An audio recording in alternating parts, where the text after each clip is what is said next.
Adventures in a Banyan Tree, written by Ruskin Bond. To the house and grounds of our home in India were grandfather's domain.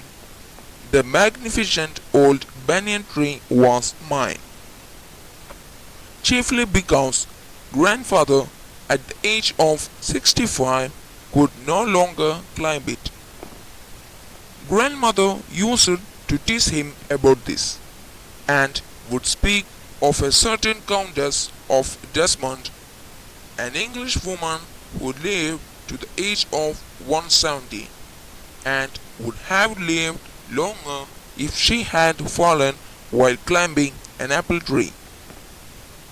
The spreading branches of the banyan tree, which curved to the ground and took root again, forming a maze of arches, gave me endless pleasure. The tree was older than the house, older than grandfather, as old as the town of Dehra, nestling in a valley at the foot of the Himalayas. My first friend and familiar was a small grey squirrel, arching his back and sniffing into the air.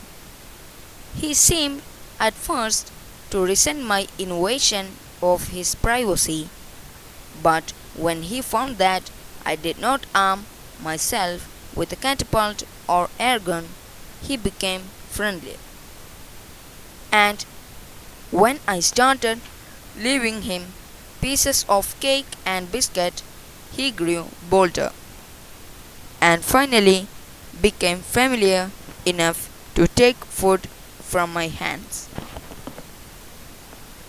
Before long, he was delving into my pockets and helping himself to whatever he could find.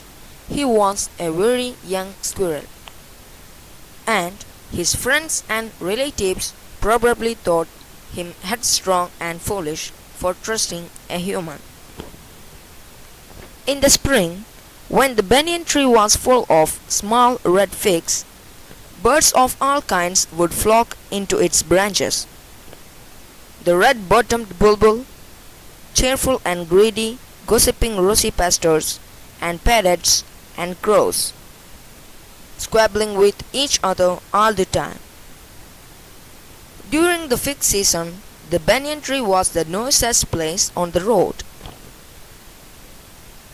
Halfway up the tree, I had built a small platform on which I would often spend the afternoons when it was too hot. I could read there, propping myself up against the bole of the tree with cushions taken from the drawing room. Treasure Island, Huckleberry Finn, the Mowgli stories, and the novels of Edgar Rice Burroughs and Lucien Mel Alcott made up my bag of very mixed reading. When I did not feel like reading, I could look down through the banyan leaves at the world below, at grandmother hanging up or taking down the washing, at the cook quarreling with a fruit vendor, or at grandfather grumbling at the hardy Indian marigolds which insisted on springing up all over his very English garden. Usually, nothing very exciting happened while I was in the banyan tree, but on one particular afternoon, I had enough excitement to last me through the summer.